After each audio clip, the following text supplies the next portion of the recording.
You betrayed this family. Her father had just died. I was only... You were only what? There's more!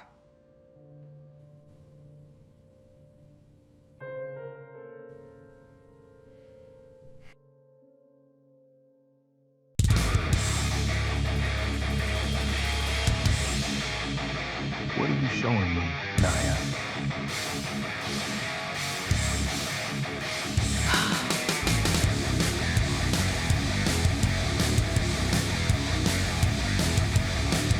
That's not all.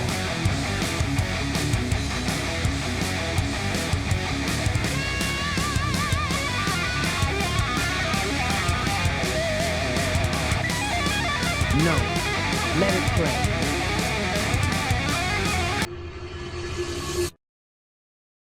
On screen, a detail lands like a blow to Darius's chest. The gold bracelet he gave his wife for their 5th anniversary, sitting carelessly on his own brother's dashboard. What is really happening inside this glamorous, warm-lit family home? Stay, because what surfaces next on that screen is far more brutal than this. My name is Darius Hale. I'm 39 years old, and until one Sunday evening in October, I believed loyalty was the strongest material a man could build a life from. Stronger than concrete, stronger than money. I build houses for a living, so I know something about materials. I know which ones bend and which ones snap. I would have told you back then that loyalty never snapped. I was wrong about that. I just didn't know it yet. That night, my wife stood in my mother's living room in the house my mother spent 12 years getting turned down for by 3 different banks before she finally got the keys and she told our whole family that I had betrayed them. She had a video queued up and ready. She had practiced her voice so it would shake in just the right places. She had chosen her outfit the way you choose one for a courtroom, not a Sunday dinner. What she didn't know was that she'd upgraded to a new phone only 2 days earlier, and the old one's cloud backup was still quietly restoring itself in the background, still mirrored to the television behind her. 11 years I had known that woman. I had never once seen her forget a detail. That should have told me something all by itself. Before the night was over, that screen was going to show every person in that room something she never meant for anyone alive to see. Before I take you back to how that evening actually started, tell me where in the country you're listening from tonight. Because I promise you, this story does not end up where you think it's going.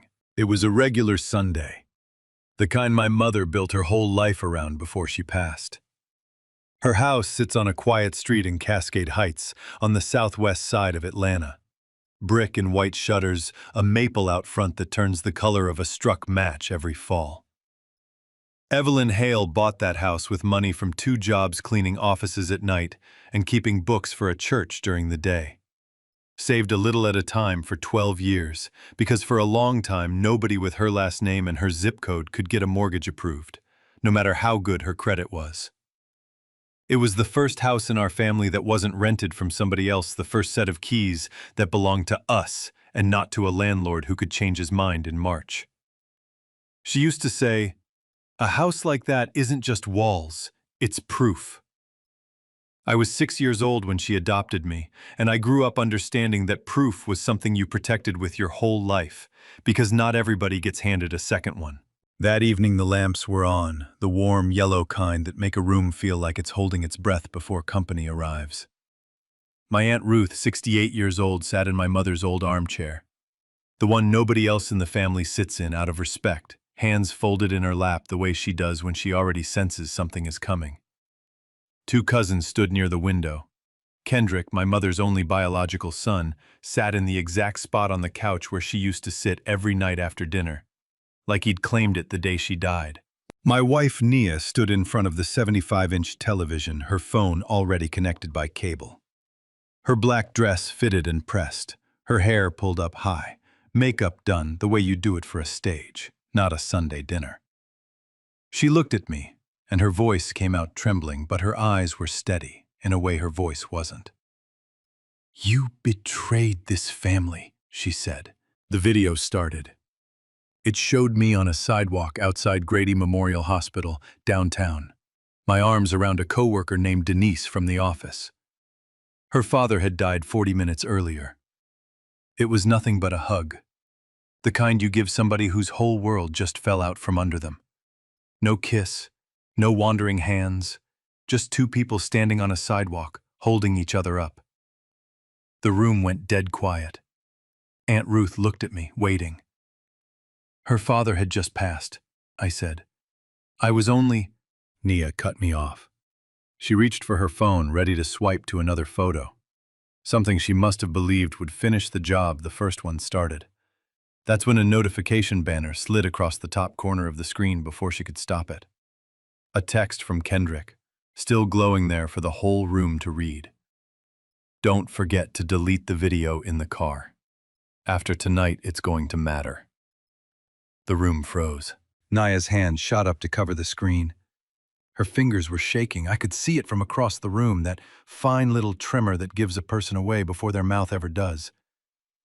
The phone had other plans. The restore from her old backup was still running, still pulling files down from the cloud in the background, and it wouldn't take her command to shut down mid-transfer. A folder titled Recently Viewed opened on its own, right there on the 75-inch screen for everyone to see. The first photo loaded. Nia kissing Kendrick inside a parked car, his hand low on the small of her back. His fingers curled just enough into the fabric of her dress that there was no explaining it away.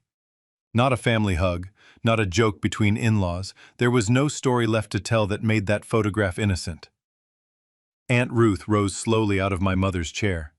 Kendrick started toward the television, reaching for the cord like he could still pull the plug on the truth itself.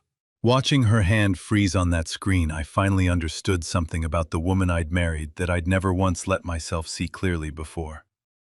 Nia hadn't built this accusation out of jealousy or wounded pride. She'd built it because control was the only thing she had ever fully trusted, and losing control of that television in front of witnesses felt to her like losing everything at once. What looked like fear on her face wasn't guilt catching up with her. It was the panic of a woman watching a plan she'd spent over a decade constructing slip out of her hands in real time in front of the one audience she could never talk her way past. Ruth put her hand up. Her voice was quiet, but it carried like it was the only sound left in the world. "No," she said. "Let it play." I stood still. My heart, which had been slamming against my ribs since the video first started, slowed down to something almost peaceful, cold and very clear. Nia turned to look at me. For the first time all night, her eyes weren't performing anything. For the first time all night, I watched my wife look genuinely afraid. Stay with me, because what surfaces next on that screen is only the beginning of how far she was willing to go. Nia lunged for her phone, trying to swipe out of the album, trying anything to make the screen listen to her again. Her thumb kept missing. The screen didn't care what she wanted anymore. It jumped instead into a folder called Hidden, one she must have believed was buried deep enough that no one would ever stumble into it by accident.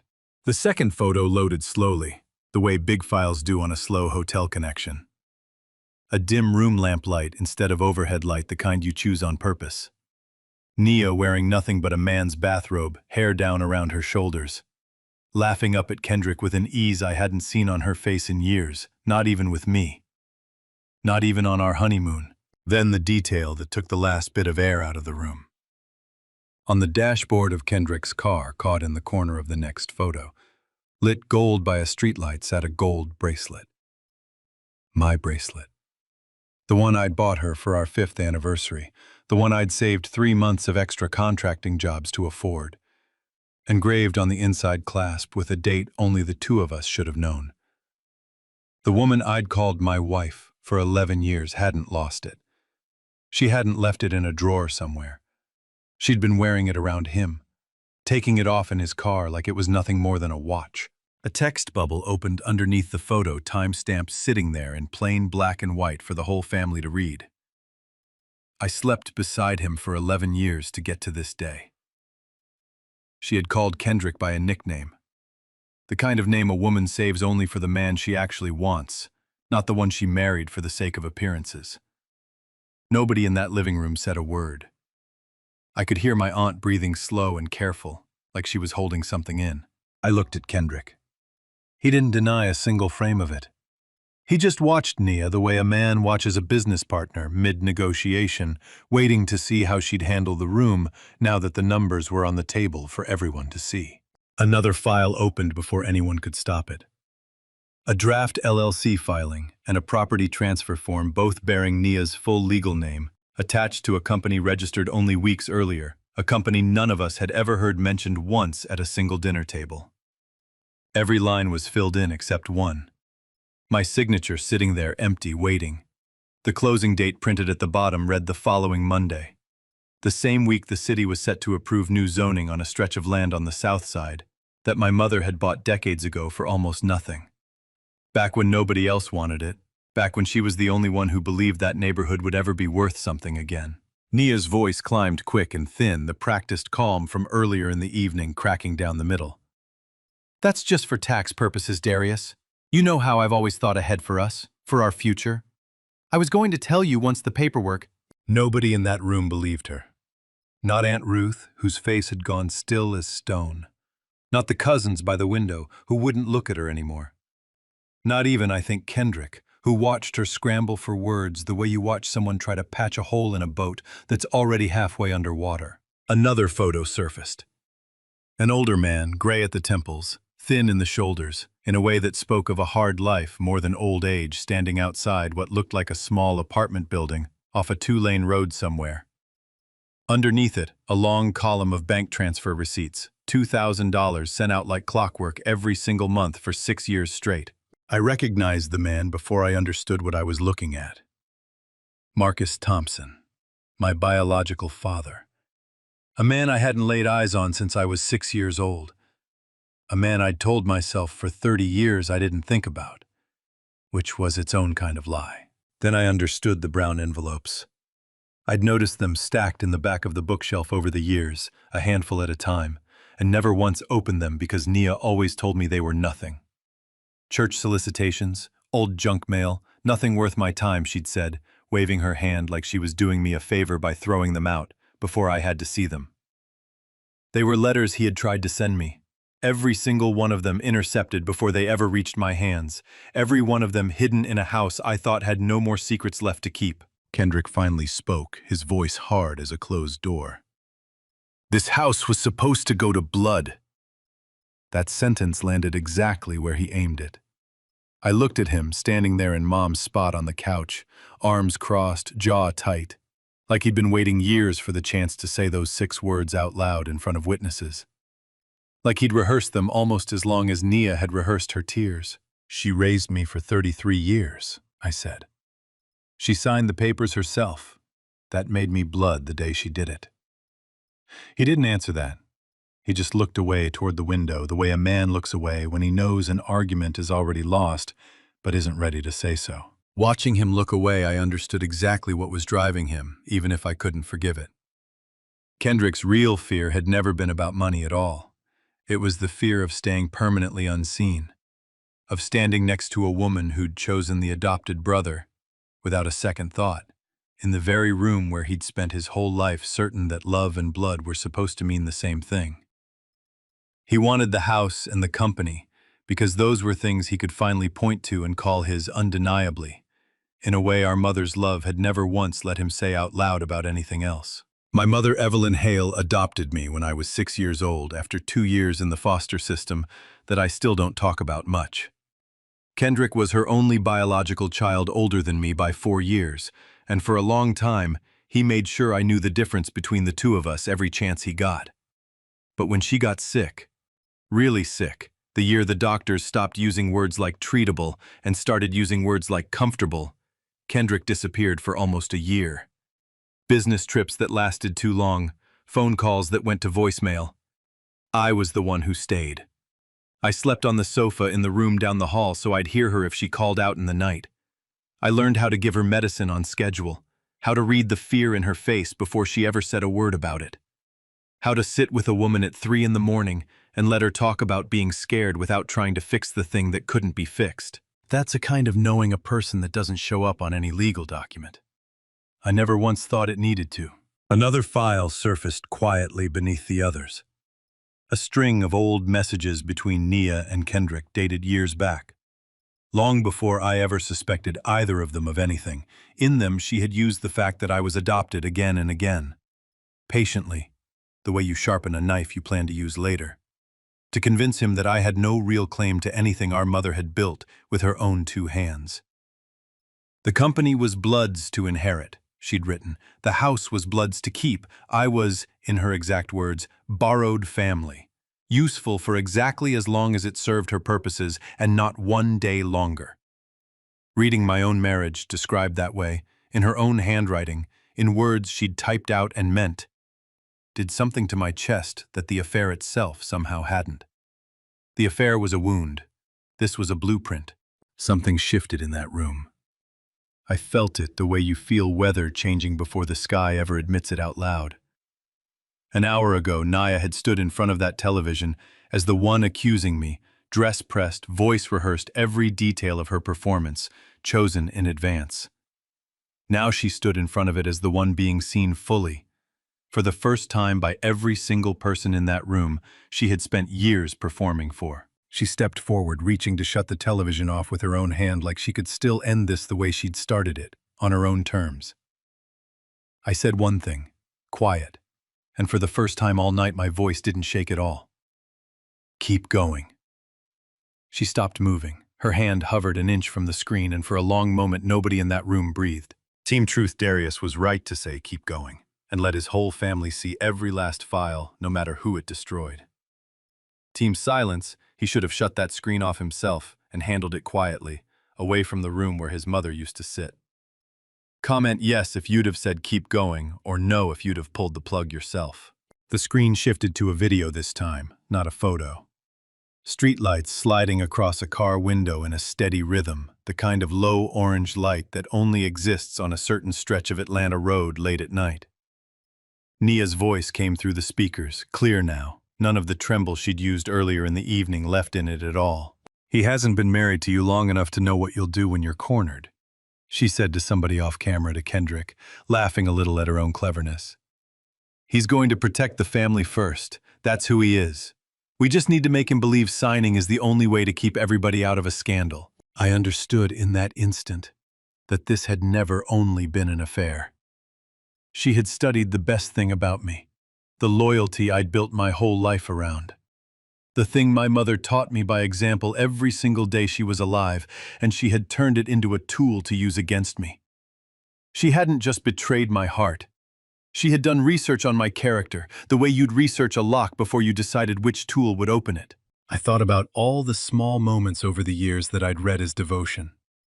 The way she used to ask about my mother's illness in such careful detail, nodding along like she was memorizing it for later use, rather than simply caring.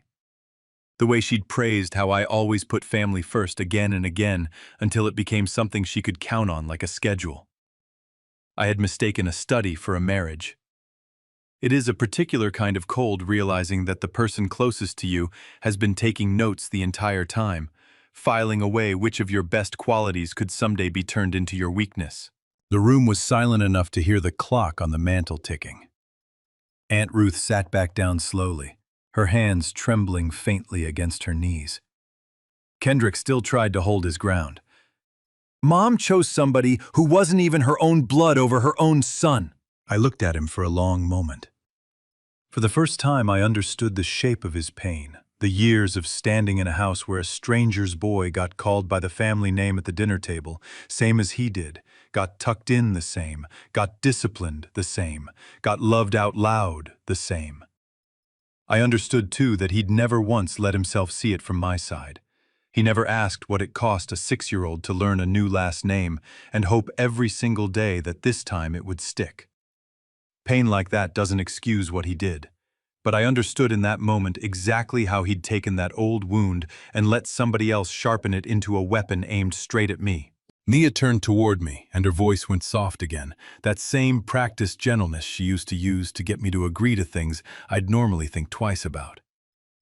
You know who people are going to believe, she said. The devoted wife, or the successful man who's always coming home late from job sites, She was threatening me with the very image we had built together, brick by brick, over 11 years. The beautiful house. The family construction company that had grown from a single work truck into 3 crews across the city.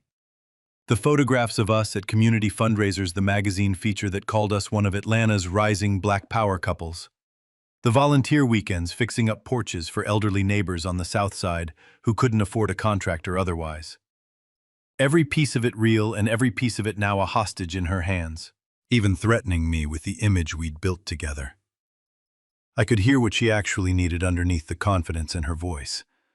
Naya had grown up watching status disappear overnight in her own family, and she'd built her entire adult life around never again standing on ground that could shift beneath her without warning. The company, the house, the magazine photographs, none of it had ever really been about ambition for its own sake. It was about proving to herself, as much as to anyone watching, that she would never again be the woman with nothing solid left to stand on. That fear was real. It simply never once excused what she'd chosen to do with it. I thought about how many nights I'd stayed late finishing a bid so we could afford the next fundraiser table, the next photograph, the next piece of the picture. She was now holding over my head like a knife. She wasn't wrong that people would have questions. She wasn't wrong that reputations are fragile things, built slow and lost fast. But she'd made one miscalculation that night, standing in my mother's house, surrounded by the only people whose opinion had ever actually mattered to me. She thought I would choose the image over the truth. My mother didn't raise a man who chose comfort over the truth, not once, not in 33 years. I didn't answer her right away. I walked over, slow and steady, the same way I walk a job site when something's gone wrong, and panicking will only make it worse. I took the phone out of her hand before she understood what I was doing, and I sent everything on that screen, every photo, every message, every document, straight to my attorney and to every single person standing in that room. There was nowhere left for any of it to disappear to. No delete button fast enough. No excuse patient enough to talk its way back out of what had already been sent. Nia looked at me. 11 years, and for the first time, I saw all the way past her eyes to what was actually sitting behind them. Nothing warm left there at all. Just calculation, and underneath the calculation, for the first time, something close to fear. I said one sentence, and my voice came out even steadier than I expected it to. You didn't choose me because I was weak. You chose me because I was loyal. That was your mistake, not mine. Nobody in the room said anything for a long moment. Outside, a car passed slow on the street headlights, sweeping briefly across the curtains, and gone again. Kendrick shifted his weight like he wanted to say something else. Something that might still salvage the last hour, but nothing came out. Whatever he'd planned to say, it had died somewhere between his throat and his mouth.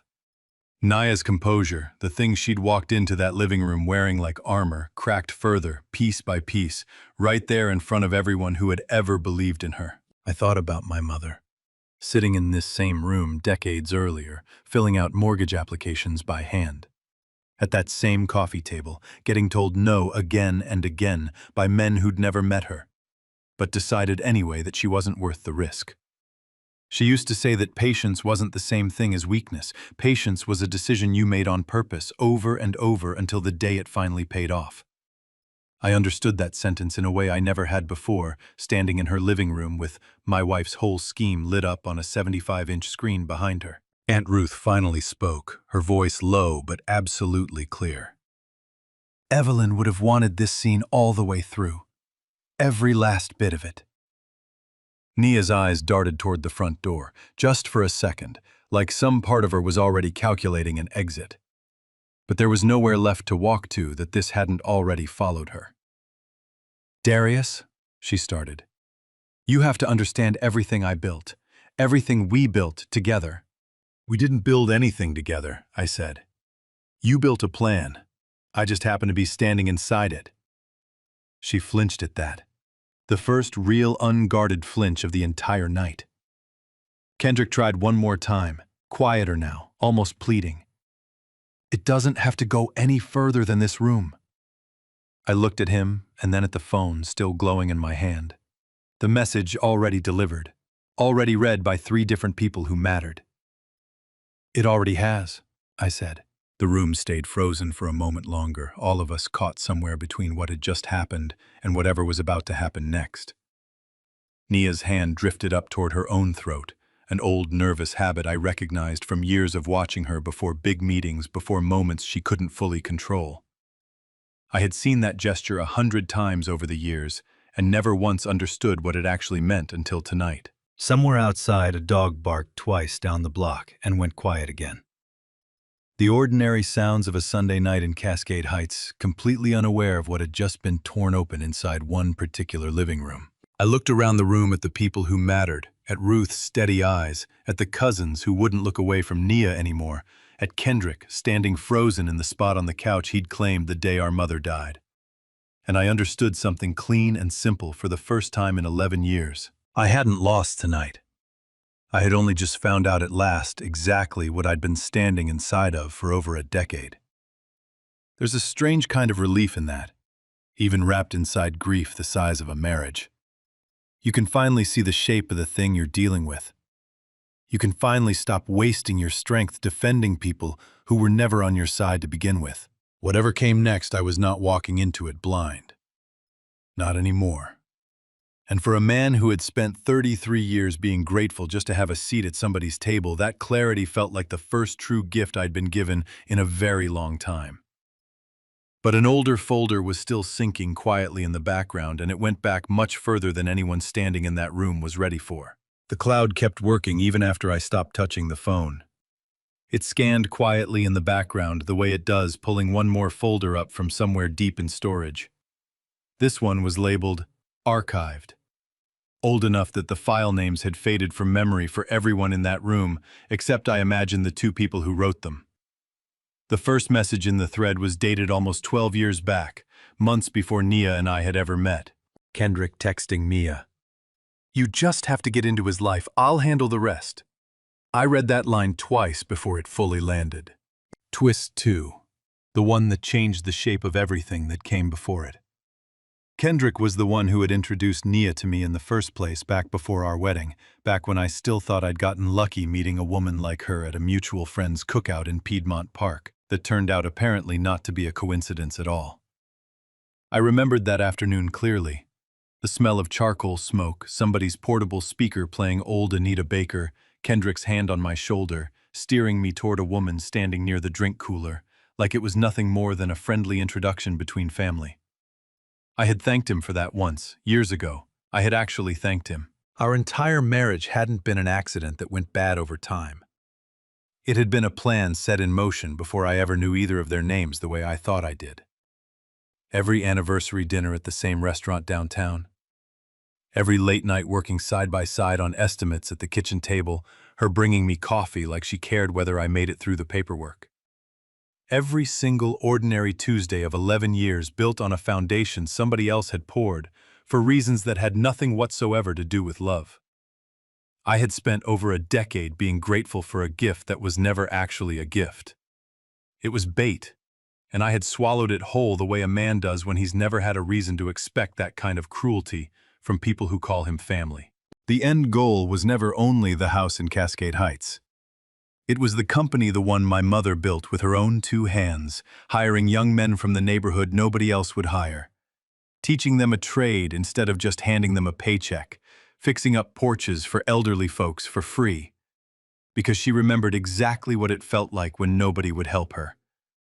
30 years of reputation built, one job site at a time, one referral at a time, one Sunday spent repairing somebody's roof for nothing but a plate of food and a thank you. The plan was to push me out of control entirely, transfer everything into their hands, quietly, legally, on paper, right as the city finalized new zoning on the South Side land that was about to multiply in value overnight. They weren't just trying to take a house from me. They were trying to take the one thing my mother left behind that proved her whole life had meant something. 12 years is a long time to carry a single wound, without ever once naming it out loud. Kendrick's real terror was never about money. It was the terror of having been quietly replaced in his own mother's eyes by a 6-year-old stranger, and never being given the words or the permission to say so, in a family that prized appearances over honesty. Rather than risk that one honest conversation, he chose control instead, because control, unlike love, could be signed, notarized, and legally guaranteed. It was grief wearing the mask of ambition, and it ended up costing him the one relationship that might have actually healed him. Another video played through on its own. Streetlights sliding across glass, again the same stretch of road as before. Nia laughing with Kendrick, her voice light, almost bored the way you talk about something that stopped being difficult a long time ago. "The adopted one outlives his usefulness eventually," she said. That sentence cut through every illusion I had left standing. Not because it was cruel, though it was, but because of how easily it came out of her. No hesitation, no flicker of guilt in her voice. She said it the way you'd mention the weather, like it was simply a fact she'd long ago made peace with, one more line item in a plan she'd been executing for over a decade. Aunt Ruth turned her face away from the screen. One of the cousins by the window put a hand over her mouth. Nobody in that room said anything for what felt like a full minute, the silence so complete I could hear the old clock on the mantel again ticking through seconds none of us were prepared for. I looked at Nia one final time that night. Not with anger anymore. Anger takes a kind of energy I didn't have left in me by that point. What was left instead was something colder and clearer, a kind of understanding that settles into your bones once the shock finally burns all the way through. I thought about the version of tonight where I might have said that same sentence again, the one about loyalty and mistakes. It didn't feel like enough anymore. This wasn't only about what she'd done to a marriage. It was 12 years of two people deciding before I ever had a chance to prove or disprove anything to either of them exactly what I was worth. "You didn't just bet against me," I said quietly. "You bet against everything my mother spent her whole life building. That's a debt neither of you can talk your way out of." I didn't throw a single punch. I didn't break a single thing in that room, though God knows there was a version of that night where I could have. I didn't raise my voice above a normal speaking level, not once. I just stood there, still, and let everyone in that room see clearly, finally, exactly what these two people had turned my mother's legacy into. A chessboard. A transaction. A long con dressed up as a marriage and a family. Kendrick took a step forward, mouth opening, like he still had something left to say that might undo the last few minutes. Aunt Ruth put her hand up before he got a single word out. "Enough," she said. That one word carried the weight of every year she'd known both of them, every Sunday dinner she'd sat through, every small suspicion she'd probably talked herself out of over the years for the sake of keeping the family together in one piece. It landed harder than anything I could have said myself, because it came from a woman who had genuinely loved them both, once, without condition, and had just watched that love get repaid with a scheme years in the making. For the first time all night, Nia stopped trying to manage her face. Her shoulders dropped. Whatever she had walked in there wearing, whatever careful architecture of tears and outrage she'd built for this evening, it had nothing left holding it up. I watched something in her simply give out the way a structure finally gives out, after the load on it has quietly exceeded what it was ever built to bear. Her hands, which had been so steady all evening, even while they shook, now hung loose and empty at her sides, like she'd finally set down something heavy she'd been carrying for 12 straight years. I thought about my mother's hands, rough from decades of the 2 jobs it took her to buy this house. And I thought about how she used to say that the truth doesn't need help. It just needs enough light and enough time, and it will find its own way to the surface, whether or not the people hiding it are ready for that day to come. She used to say it standing at the stove on Sunday mornings, not as a warning to anyone in particular, just as something she believed the way other people believe the sun will rise. I don't think she ever imagined it would be her own dining room television that finally proved her right, years after she was gone, in front of the very people she'd spent her whole life trying to hold together as one family. Tonight, both light and time had finally arrived at once together in the one room that mattered. I looked over at Kendrick one more time, and for just a moment, something almost like sadness moved through me instead of anger. He had spent his whole life measuring his worth against mine, against a 6-year-old boy who never once asked to take anything from him. He could have simply been my brother. He chose instead to spend 12 years building a plan to erase me, and in doing that, he'd erased something in himself, too. Whatever brother we might have been to each other, he'd traded it for a spreadsheet and a signature that never even came. Nia's phone buzzed once more in my hand, an incoming call from a number I didn't recognize. Likely someone from her side who'd already heard word traveling the way it does in families, even before anyone officially says a thing out loud. I didn't answer it. It wasn't mine to answer anymore. The 75-inch screen my wife had chosen for its size, for its ability to make an accusation feel undeniable, sat glowing behind her, now playing out the last of the archived files, in silence, nobody left in the room with any appetite to watch further. Ruth reached over and finally turned it off herself, the room going dim and quiet, in a way that felt strangely like relief. The same relief you feel when a storm finally breaks, after hours of pressure building in the air. Nobody clapped. Nobody cried out in triumph. This wasn't that kind of night, and it never would be. There was no music swelling, no dramatic exit, no slammed door. Just a family standing in a living room that had watched its own history rewritten in real time. Each of us left to carry a different piece of what we now understood. It was simply the night the truth finished arriving 12 years late in exactly the room it needed to, in front of exactly the people who deserved to see it, whole.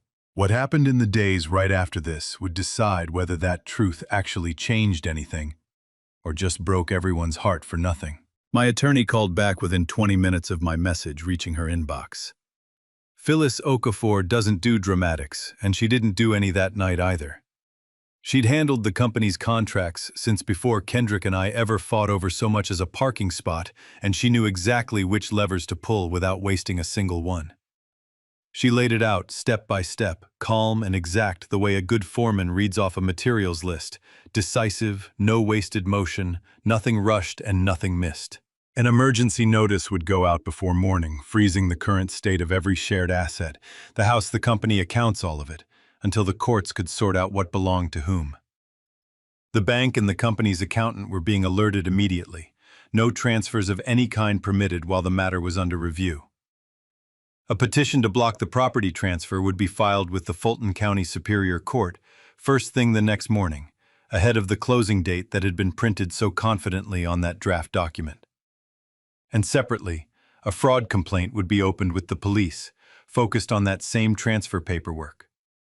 Phyllis had already found what she needed in the files Nia's own phone had sent out that night.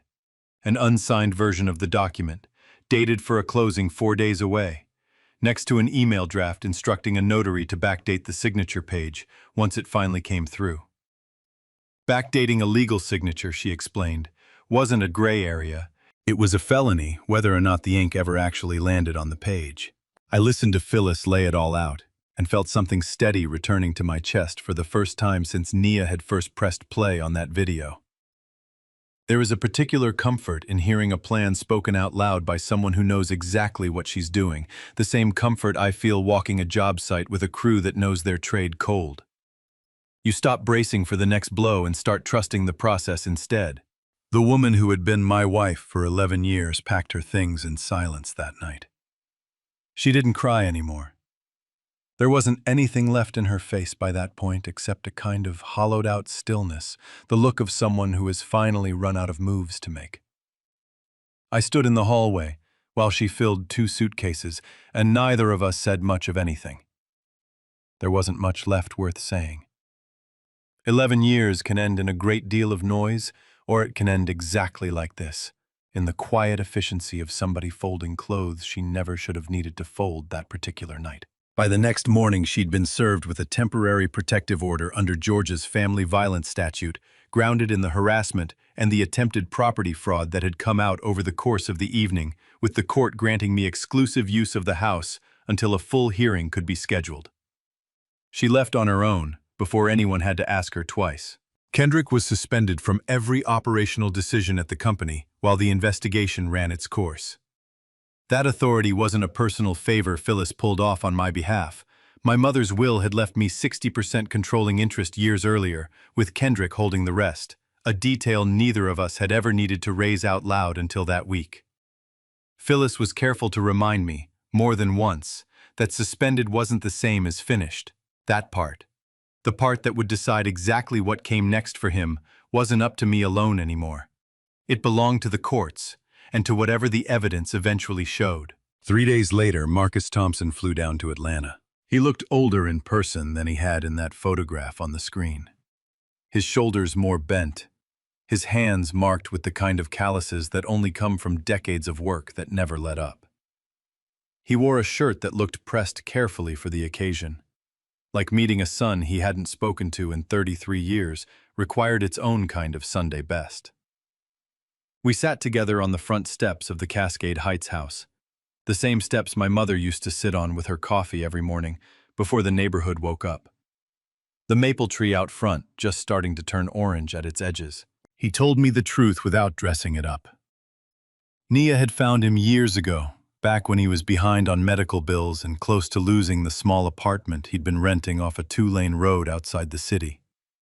She'd offered him money quietly, on the condition that he stay away and stop trying to reach me.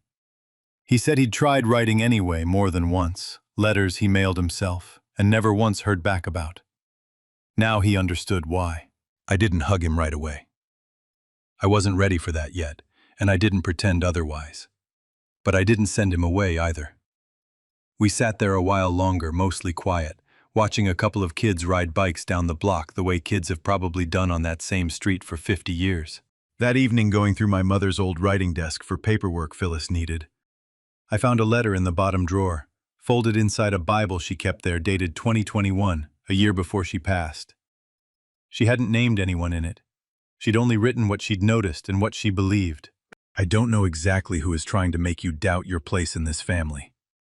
But I have seen the way certain people look at this house, like love could be measured in ownership instead of time spent showing up for each other. I trust you'll know what to do when the day comes. That was the last gift she ever gave me, and she'd given it 3 years before I even needed it. Not a warning spelled out plainly. Something better than a warning.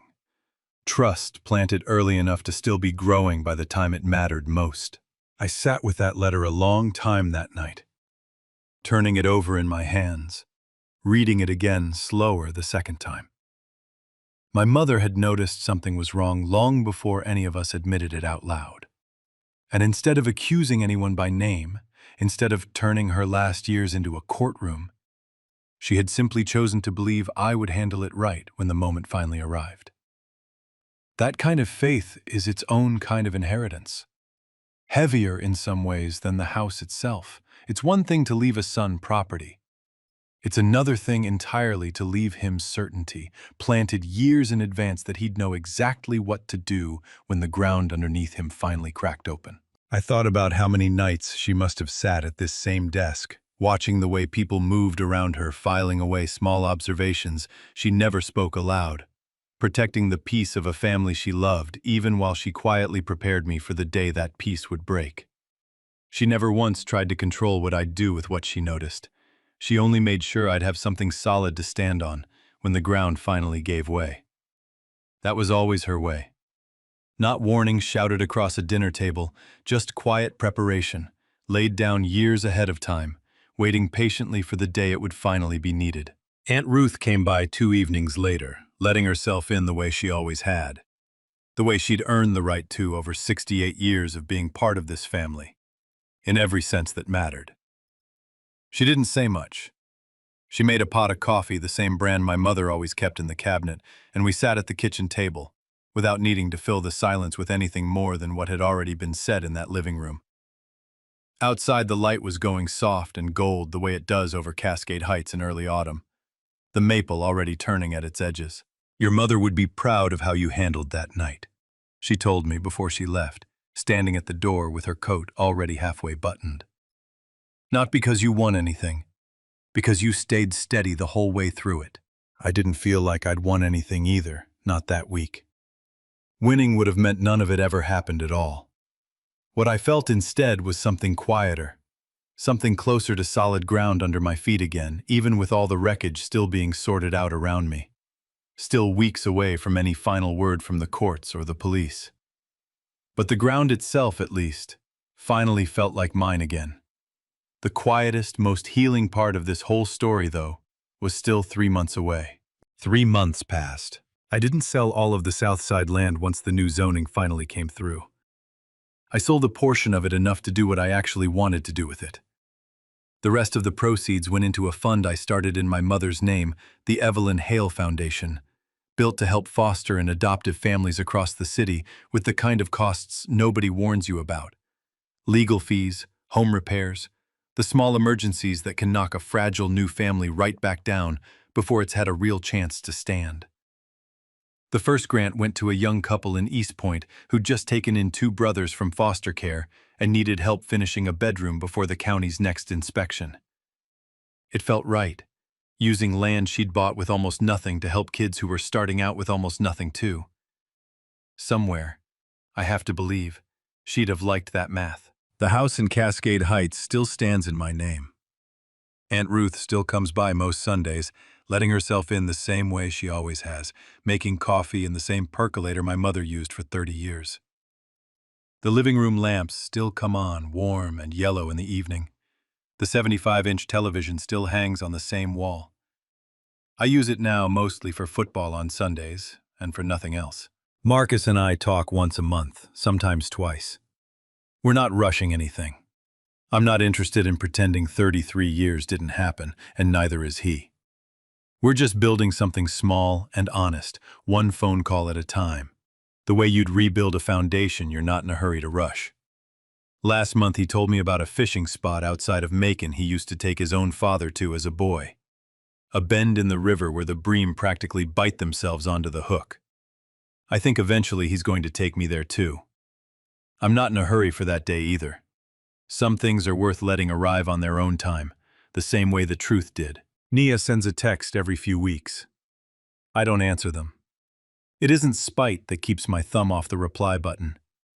I've simply learned that some doors close for a reason, and the healthiest thing a person can do sometimes is let them stay closed no matter how many times somebody knocks. The company is stable again. Cleared of every fraudulent document, every forged signature. Accounted for and corrected. Kendrick's role in all of it is still working its way through the courts. I don't know exactly how that ends. And for the first time in a long while, I've made my peace with not needing to control every outcome. Some things simply aren't mine to carry anymore. One evening in late autumn, I stood in front of my mother's photograph in the living room, the one that's hung on that wall since before I even moved in as a boy. The late sun was coming in low through the front windows, catching the glass of the frame just right. I touched 2 fingers to the glass, quiet, and said the only thing that felt like it needed saying. I kept it. There was no music behind that moment. No tearful embrace, no dramatic reunion lit up for a camera that wasn't there. Just the quiet of a man finally understanding all the way down that loyalty had never been his weakness. It had only ever been the one thing worth protecting. That night I turned off every light in the house except the television, and I left the screen on. Nothing at all. Black glass, empty and honest. No album sinking quietly in the background, no secret waiting to surface when nobody was looking. No performance left to manage for anybody's benefit.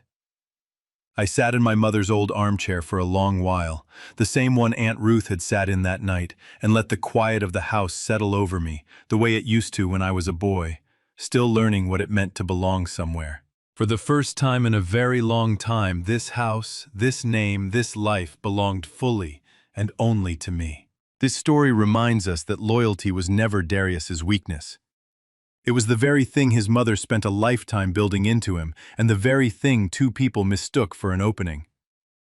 If you're reading this tonight on your own porch, maybe widowed, maybe retired, maybe just tired of trusting the wrong people, here's something practical instead of a slogan. Keep a short list written down, tucked in your address book, of the 2 or 3 people who have actually shown up for you in hard times. Call one of them this week just to talk about nothing in particular.